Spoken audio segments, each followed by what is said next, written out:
Welcome to the revolution will not be televised, it will be streamed. This is a conversation about leadership and life in a digital world, but it's the first Saturday of the month, so that means this is the remix, where the guests are the hosts and the hosts are the guests. So I'm your remix host, Gary Foster Jr., along with my partner in remix crime. She is taking New York State by storm. She is the pastor of First Baptist Church of Bridgehampton, the founder of Who's That Lady. She is the future New York Times best-selling author with her latest release. Prophesy. It is my honor to host with the Reverend Tisha Dixon-Williams. How you doing today, Tisha?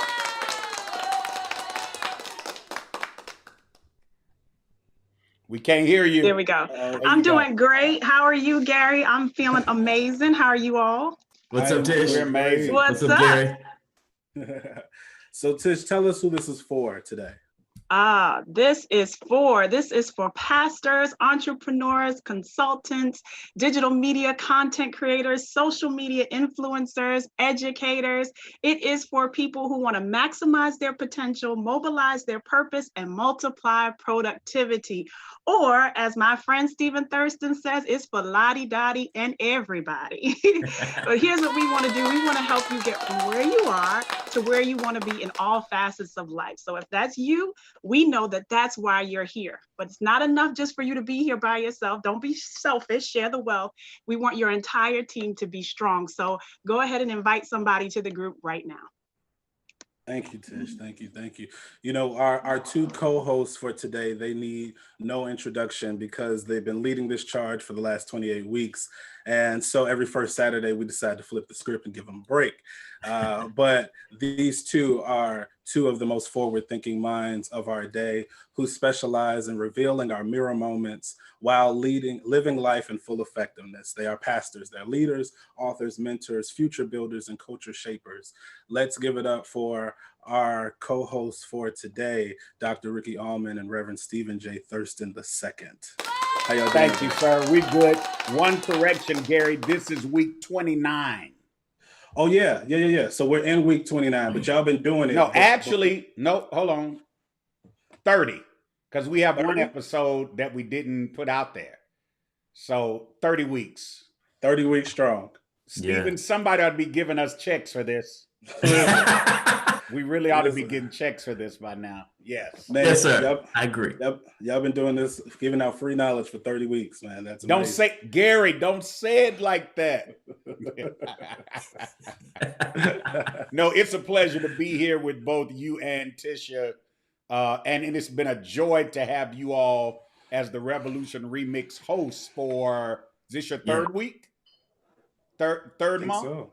Yeah, this is the third. This third month. So. Y'all been rolling. So this is your third month. So thank y'all. Y'all doing a great job, by the way. Thank you. Somebody went real churchy and said, praise the Lord, everybody. Well, praise the Lord. You know, today I think we have a very, very timely topic. It's been so much going on in the world. So we wanted to talk today from the context of Black women matter. It's so important that we discuss this truth because they do matter. Far too many times, our society has proven that Black women are not a priority in their eyes. When I say we, this is something that we have to deal with, because until it's known, until it's understood, it's our problem. Until this is fixed and resolved, it's not a you thing, it's not a them thing, it's us. We need to make sure that Black women are held in the highest regard until it becomes a universal truth. To protect Black women, to respect Black women, to love Black women, it's all of our issue. Just like Black Lives Matter, with that today, I want us to focus on and not forget the Black women who is constantly being forgotten, overlooked, and underappreciated. So Black women matter. And today, that's what we're going to be talking about. Gary, please say what you just said again. The last part. Just that statement, that last statement you said about oftentimes how Black women are seen. Yeah. Please say that. Yeah. You know, we're focusing today on the ones who are forgotten, overlooked, and underappreciated all the time, which is Black women. They're the last to be thanked. They are the first to be overlooked, and they deserve all of the praise because, first of all, none of us would be here without them. Correct. And So, can we add overworked and underpaid? yes. Okay. Yes. Let's add that Yes. in there. Yes. You know, so you know, our focus today is going to be how I like to call it PRL, protect, respect, and love Black women.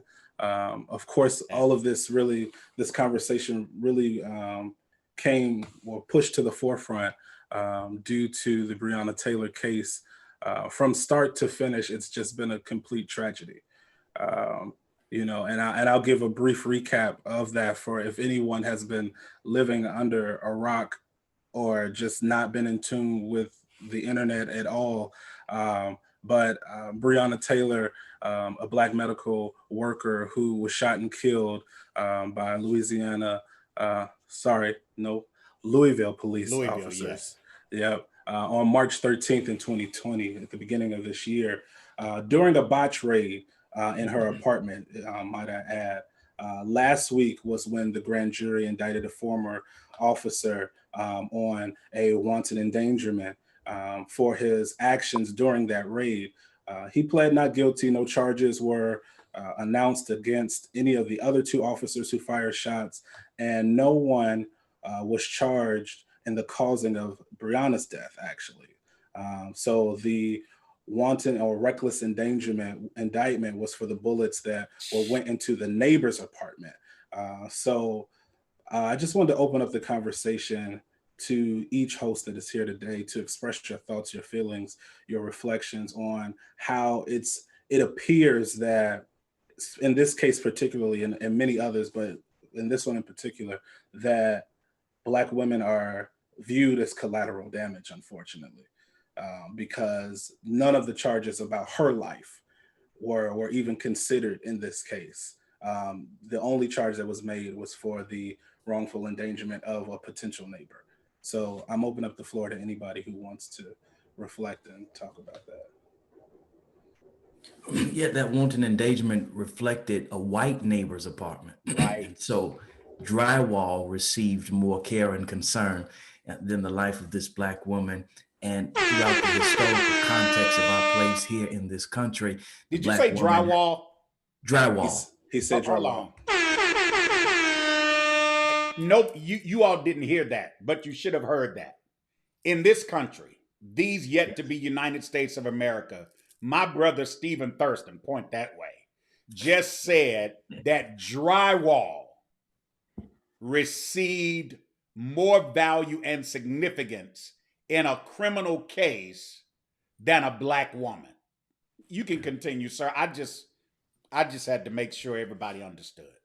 Yeah. Michael Vick's dogs have received more attention and care and concern. Oh, it's going to be that kind of Saturday. Okay. Wow. All right. I used to work for Jesse Jackson, so it just kind of flows naturally when you put me in this space and place. I was watching Operation Push this morning. The Lord was preparing me for this kind of day. But yes, the Black woman is, from a historical lens, been just treated like nothing.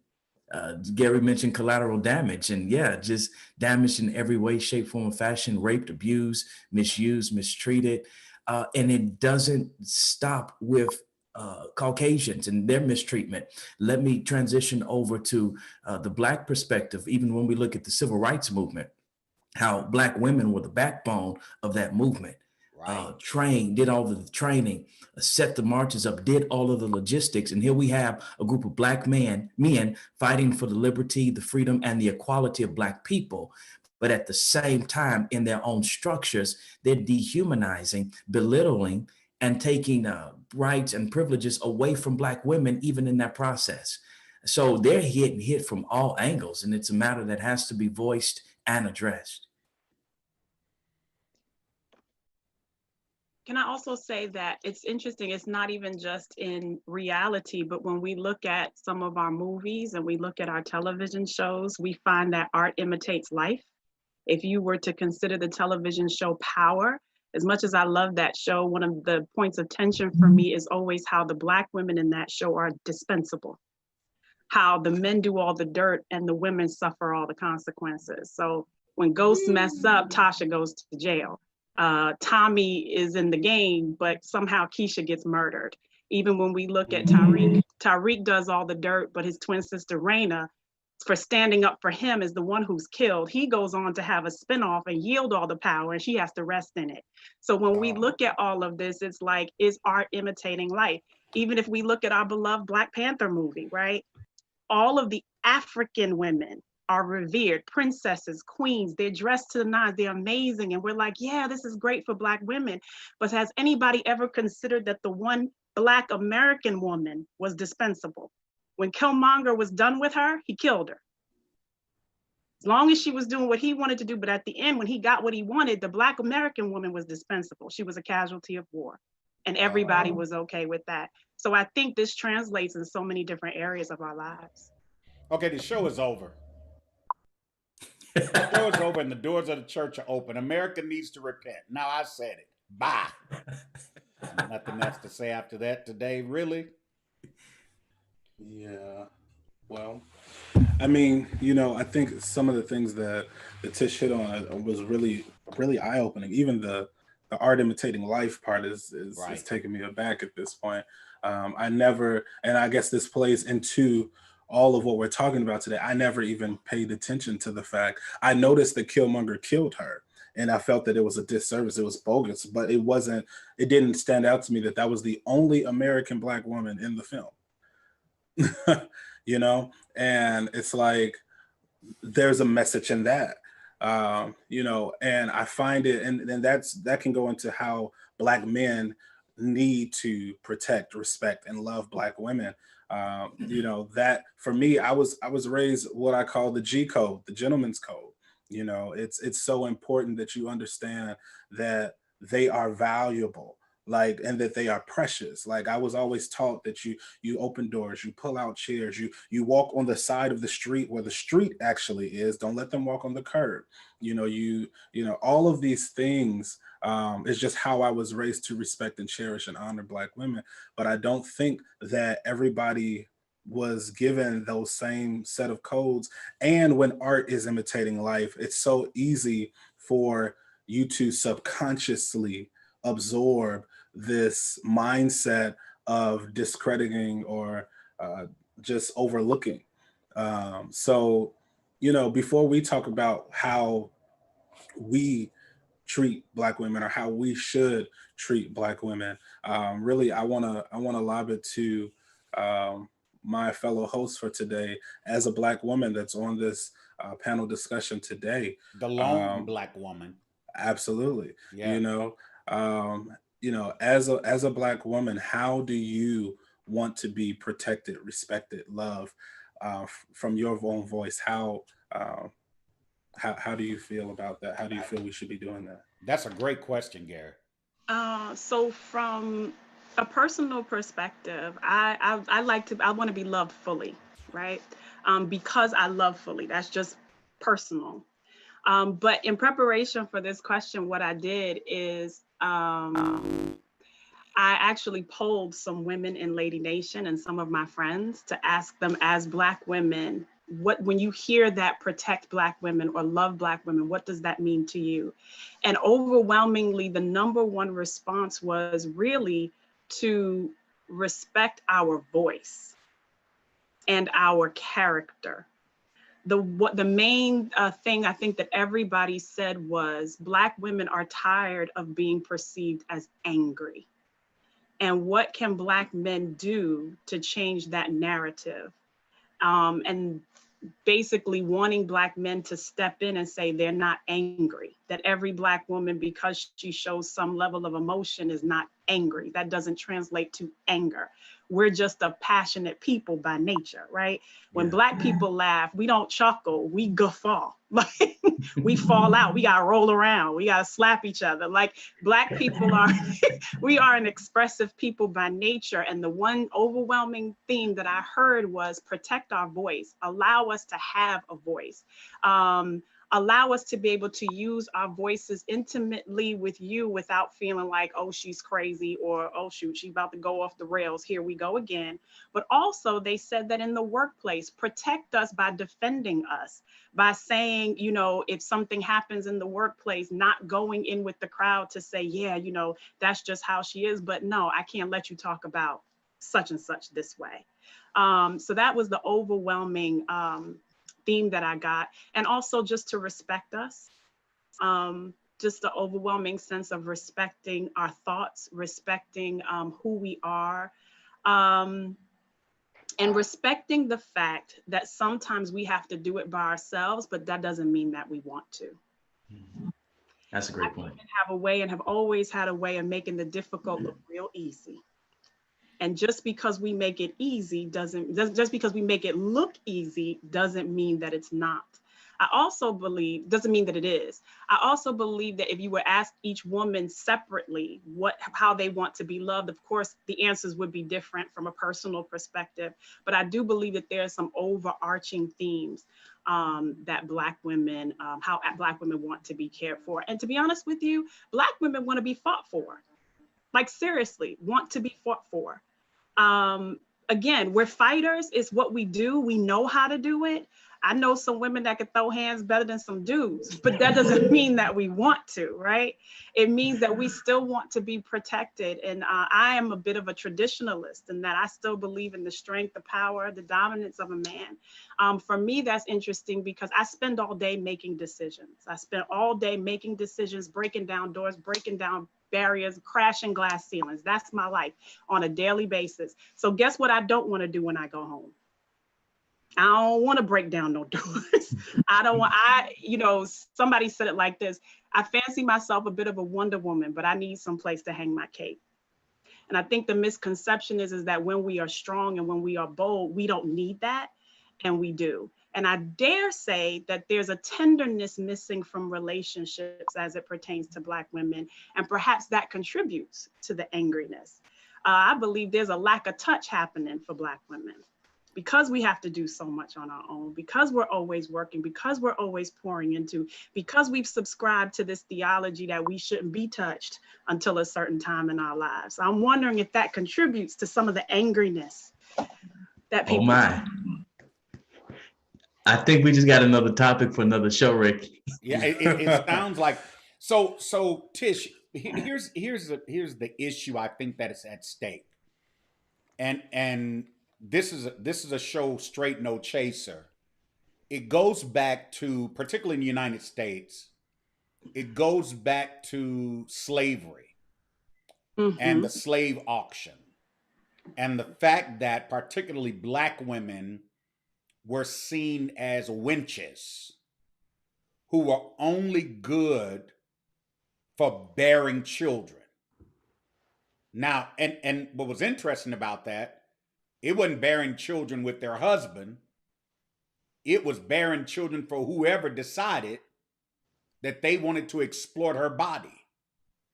And so as a result of that, we have the objectification. So let me speak as a Black man to say, while we talk about systemic racism, there is a systemic issue at play when it comes to how we view women in general and Black women specifically. And while it is politically correct to talk about Black women mattering and respect women, we can't get to that point unless we change our value system of women. And that requires both sides. That requires both genders to participate in it.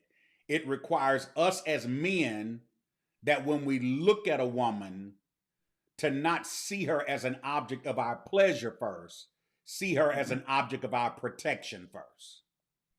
In other words, to recognize the potential she holds, the resources that she has, and the possibilities that she represents. And when you see her understand this is somebody I have to protect. I'll never forget it. When I asked for my wife's hand in marriage and I'm talking to her father, I said to him, sir, there's one thing I need you to know from me, is that I want to make sure that if you give me your daughter's hand in marriage, that I will always treat her like she's your daughter. And I want you to know that I promise to never do anything to her that you would not approve of as her dad. If anything, I want to exceed everything that you can imagine for her life, but I promise never to do any less than what you see. And he said to me, I already knew that, that's what fathers do. He was flexing on me, but that's the reality. So, because when I saw her, fine as she wanna be, the epitome of feminine pulchritude, but when I saw her, I didn't think, ooh, that wasn't my first thought. My first thought was, this is somebody I can do life with. Yeah, she's beautiful. She's a bad mamma jamma, but beyond that, I've got the capacity. I've got the bandwidth to handle and protect a woman like that. And so that's where the issue starts. We can't even talk about respecting you all if we don't first start with valuing you all. And here's what's interesting, Tish, in the public discourse, it's mute, particularly from men. Do we even understand what it means? So talk a moment, if you will, to that point of what it means to value you, what it means to see you as a resource, what it means to see you as possibility. Because that's what we need to understand first. Before we can respect you, we really need to understand what it means to value you. And this may sound cliche, but I gotta value me first. Doesn't sound cliche at all. My brother is so funny. He's a consummate bachelor. And one of the things that he always says, people always bothering him. When are you going to get married? And he's like, her paperwork got to be in order. That's what that's his running line. Her paperwork got to be in order. In other words, he's like, what is she coming to the table with? Because he knows what he's coming to the table with. And one of the things that I talk to my single friends all the time about is, and I don't know how this started. I think it comes from maybe the lack of a positive male figure in the home. I grew up with a dad much like yours. My dad is very quiet. He still waters run deep, but I never questioned. My dad was not a person. He never said he loved me every day. I maybe can count on two hands how many times he said it, even if I say it to him. Now it's not pulling teeth to get him to say it back because he's 80 years old. So, But I remember, one of the things about me was I was like, you're going to love me regardless. When he came home, it was, yay, daddy's home. The whole world shifted on its axis. And that's the relationship that we have. And it's interesting that what you said about when you asked for Demi's hand in marriage, one of the things that I had to wrestle with my dad when the time came for me to get married, we went through a very rough patch during that time. For the first time in our lives, my dad didn't speak to me for 6 months. It was terrible. And one of the things, I finally had to write him a letter because he literally wouldn't talk to me. And I told him in the letter, I said, do you think that I would settle for anything less than what you've given me my whole life? And that was sort of the icebreaker. And I was like, I'm not dumb. I know who I am because I know who you raised me to be. And so I think when we understand our value, then we can that then shows. What I tell my single girlfriends all the time is like, yeah, because he gonna get me this. I was like, why are you waiting for some dude to put diamonds in your ear? Sis, you work. Can I pause you there for a minute? Yeah. Because you're exactly right about what you're saying. But let's complete this circle. Mm-hmm. Because the onus still rests on the man in a different capacity. You said that what the operative key is, and that's that father. My wife's father calls her every birthday and still sings to her. If I want to make her pass out, I just imitate him. I'm talking about a full birthday song that he has been doing since she was a kid. I'm sure she's listening. I'm putting it on blast today, Demi.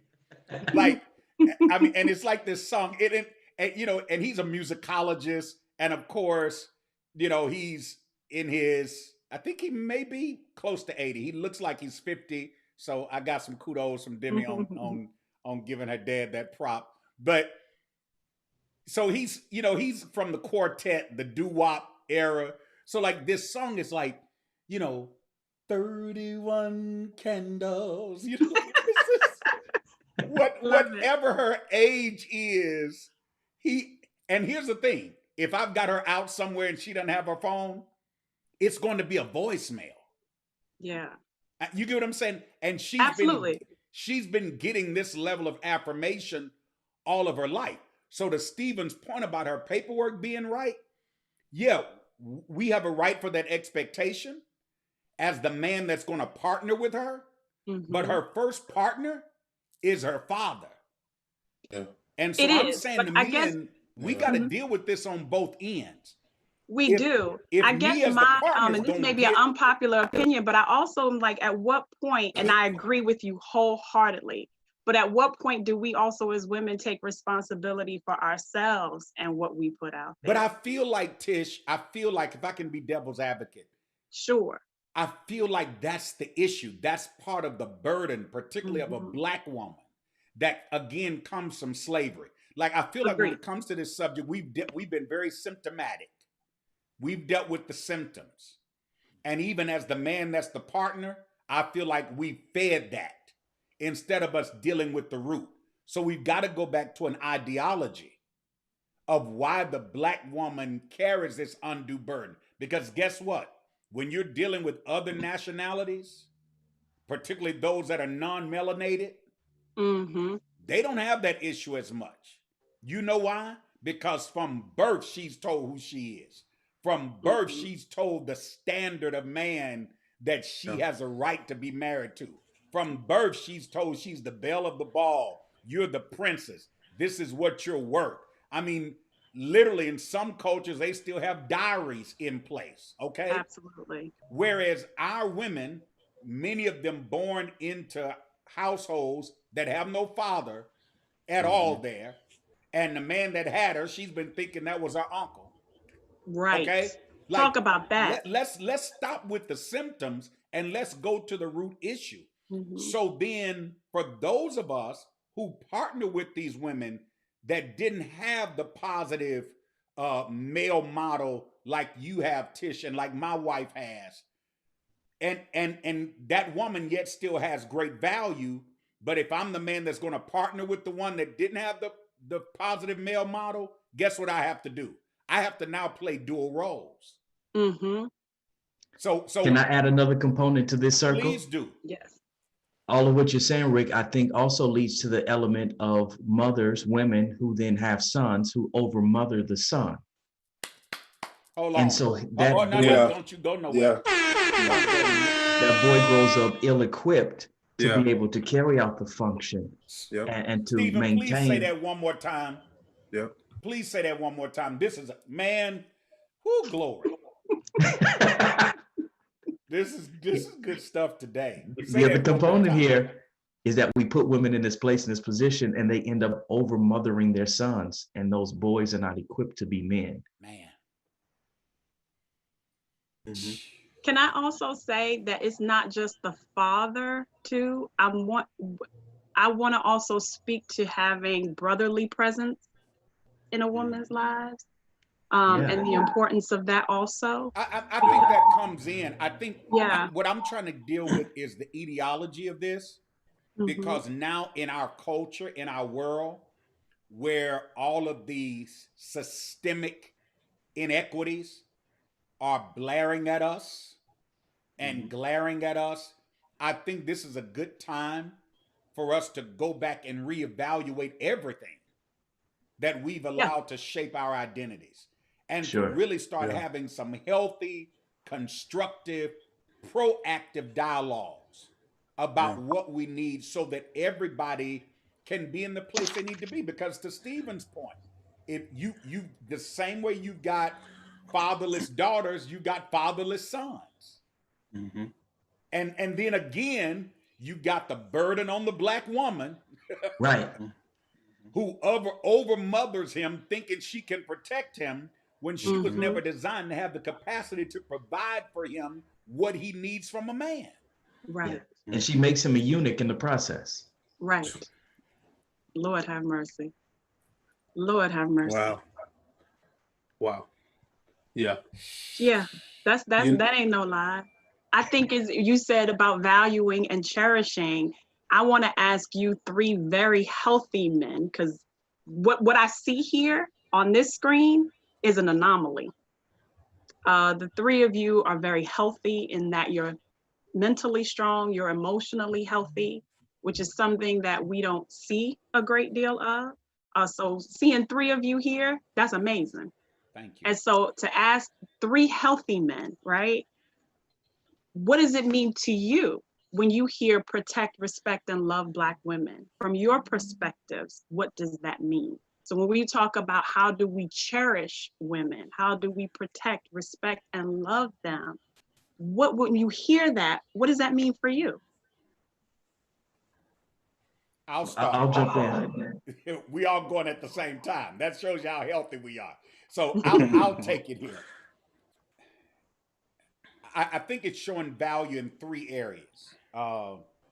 Stephen knows and Gary knows how much I love alliterations. So yes, sir. I'll put Yes, sir. and I love the number three. Yes, sir. Number one, value her virtue. Mm. And when I say value her virtue, I'm not just limiting that to sexuality, which is an area of value. But when I say value her virtue, discover the essence of who she is uniquely as a woman. So that's number one. You can't value her virtue just by admiring her aesthetic. But it's talking to her. It ain't saying, hey, what's up, shawty? It's actually having a conversation. And that's where the brotherhood comes in.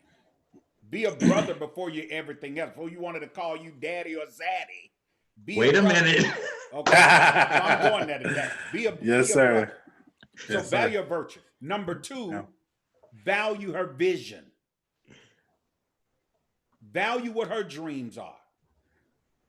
Value what she wants to do with her potential. Value what she sees in her future. And if it's your wife or significant other, value that to the point where you're willing to collaborate with her and allow some of your future decisions to be aligned with what she sees. It shouldn't be an issue of, well, you know, we move into Kansas. Well, she may have wanted to move to the West Coast. And maybe what she wants to do in the West Coast is more lucrative than what you're going to do in Kansas. So you see what you can do on the West Coast with some of the stuff you were going to do in Kansas. Value your vision. And then thirdly, and I'm only doing this in this order for the sake of this presentation, but actually I feel like they're all on the equal level. Virtue, vision, and then number three is value her voice. You don't give her a voice, she's born with it. One of my pet peeves when it comes to women is whenever I hear men say, give her a platform. No, you don't give her anything. She's already got it. That's part of the problem. That's the patriarchal mindset or patriarchal paradigm that we deal with. She already has a voice. Yeah. You just need to put a value on it. You need to put a premium on it and realize that she has a right to be. One of the things I always say, particularly in relationships, is it's equal value, but different roles. I'm the eldest of 12 kids. I was raised washing dishes. My wife never has to touch a dish. And she fusses at me because I don't put them in the dishwasher first. She said, you got a whole lamb-blasted dishwasher right here, but I'm used to washing dishes. So, and you know, there's a housekeeper coming, she never got to go in the kitchen. You know why? Because I wipe the walls in the kitchen. I take out Clorox and Lysol and mop the floor with the Swiffer. And it's because I was raised that way. And my father taught the 7 boys that were raised in our home along with 5 girls that if you're going to be a healthy partner for a woman, you don't leave the roles that appear subservient to her. It's important for you to learn how to do these things yourself so you can assist her. So that's all I have to say on it. Just value her virtue, value her vision, value her voice. You just gonna drop bombs like that and be like, that's all I gotta say. Really, Ricky? No, I wasn't trying to, I didn't mean, those are my thoughts. What else can we say? Like Ricky Allmon. Why are you calling me out today, Stephen? You're supposed to be my brother. You calling me out. Stephen, what else can we say? Like, right. Y'all both have a lot to say, so don't either one of you try that, please. So since y'all doing that, okay, Stephen, let's talk. Stop it. I'll just make one minor, very minute point since Ricky has totally painted the perfect landscape here. Tish, you letting this go like this? No, y'all are helping people right now. Okay, I'm totally letting this go. I'm totally letting this rock. I am loving this. Carry on.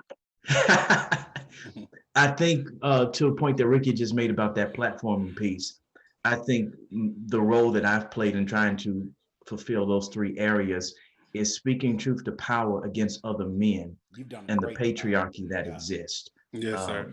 In several of my most recent sermons, I've called men out in leadership about what they do, what they don't allow women to do, these walls that we've put up. And I think it's important, just like it's important for white people to talk to other white people. Let me pause you right there, because I know you just gonna keep talking through it in your brilliance, but where can they go hear that? Because that was a seminal message. You've actually done a Bible study on it, and you've done a sermon on it. Yeah. Just tell them where they can go hear that at. And by the way, you need to grab both of those and put them on your platform, on your website. Do some, package them, because they do. I'm telling you all, you really do what he's saying. And this is my brother for real. And he's a genius for real, par excellence. He doesn't just talk this, but like myself, he's made it his life's mission.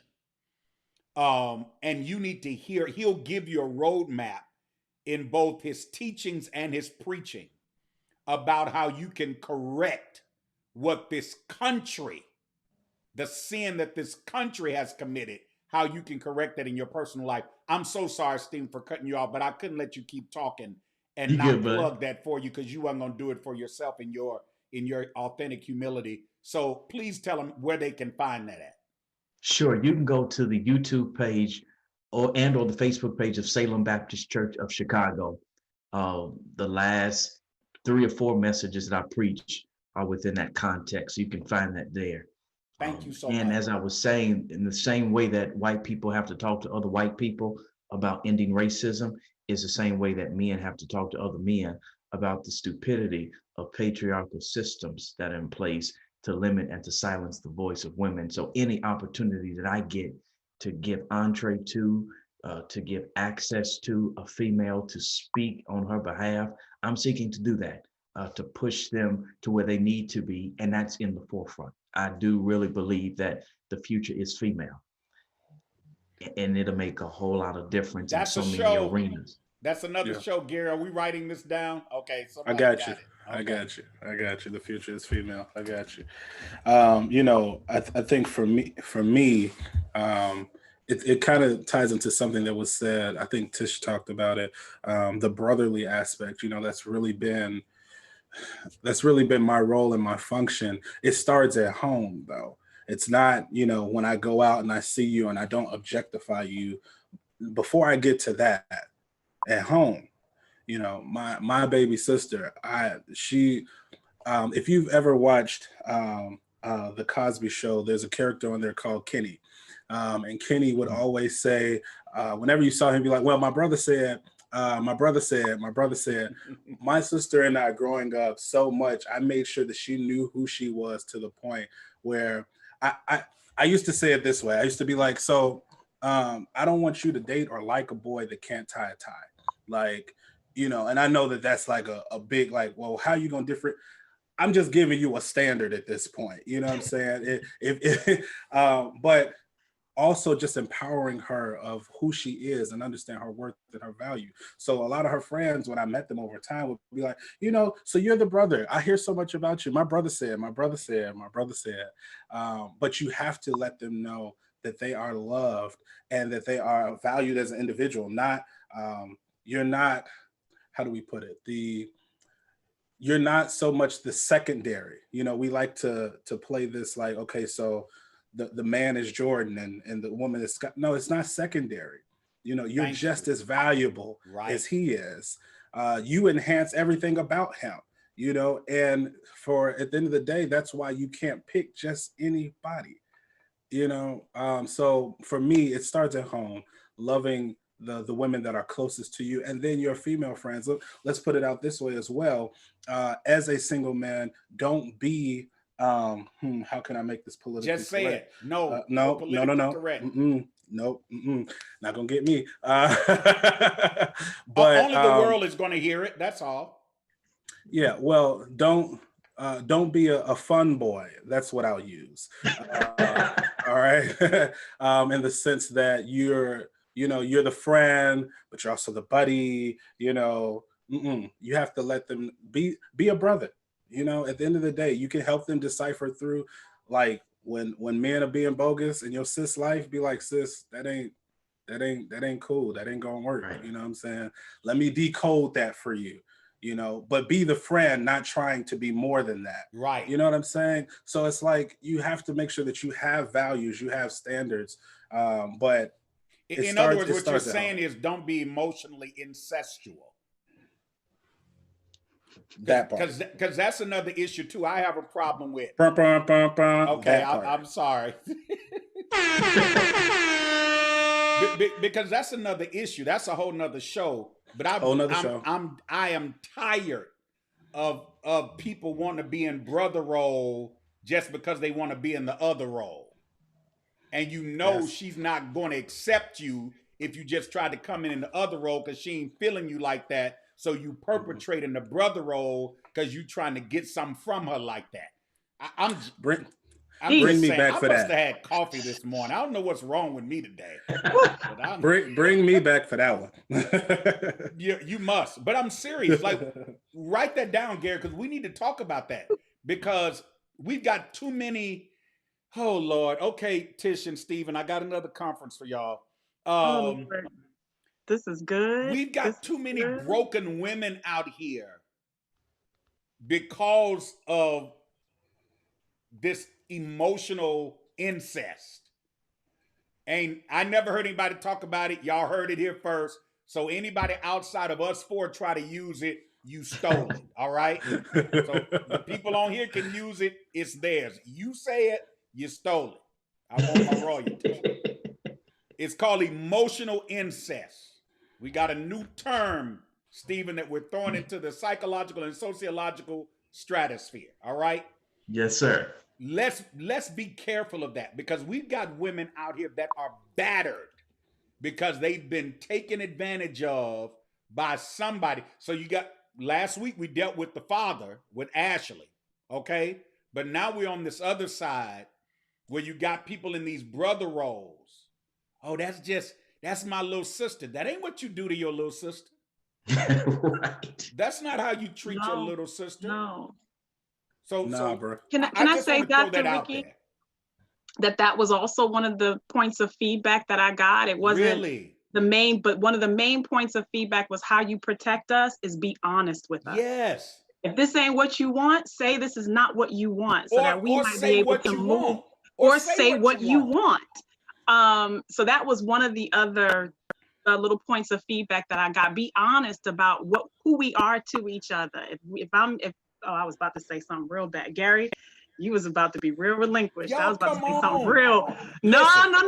Listen, let me help y'all. Put it this way. If I'm your bottom babe, then I'm your bottom babe. Say that. But if we ain't riding, then let me ride. Let me roll someplace else. Don't hold me here in the garage when I could be down the street. Come on. If you know what I mean? If we're rocking. Now y'all talking like y'all on Steven's show. I'm sorry. We gonna bang, let's bang. But if we're not, then let me go. Right? Yeah. If all you want is to be friends, then we'll be friends and we'll deal with that. But that was one of the points, like, be honest about, because we don't have time to waste. Yeah. Period. Sure. So Tish, Right?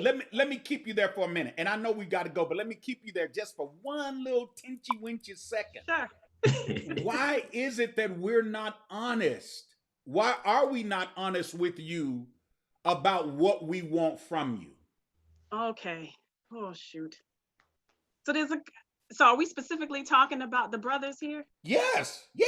All right, here's my thought. In particular. Because here's a thought, and this is deviating probably somewhere totally different. But it's because— Wait, hold on. Look at what somebody said. Somebody said, be honest about who you are to each other. Say what you want. And say what you want, right? Exactly. Yeah. Here's my thoughts. Y'all hold all the cards right now. If you are a Black man, if you are educated, if you halfway good looking, you got one baby mama, right? Mm-hmm. Maybe you did a bid and you turned your life around. If you got any of those things going for you, guess what? You hold all the cards right now. You're winning.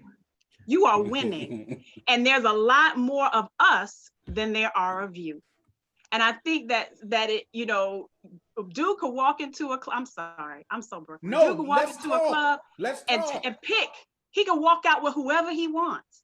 And I think that contributes to, I don't have to tell you what I want, because I can get what I want anywhere. I can have my cake, I can eat it. So I think there's a little bit of a playground happening a little bit. Sure. Y'all have the pick of the litter right now. I think that's some of it. I don't know. I'm not a guy.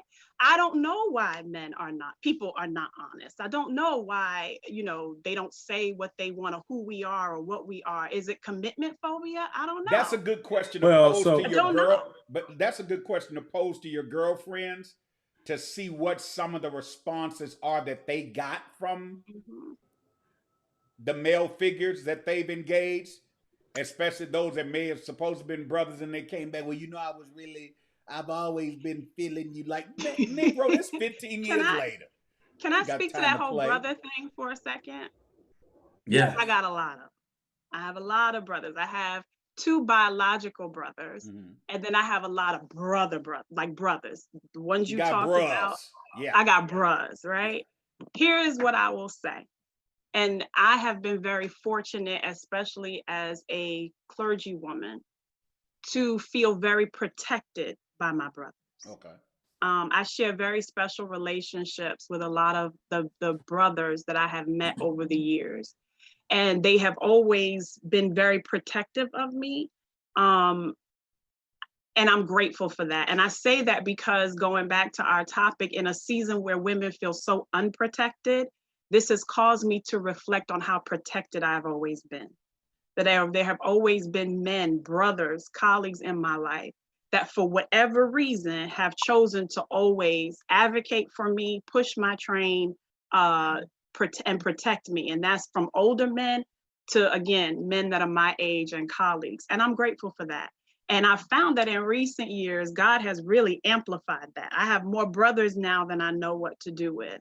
There are some that will argue, you know, your point, or like, are they really brothers? Are they trying to be something different? But for the most part, I have found them to be quite upright and quite honest in their dealings. And it has been a privilege for me to be a sister to them.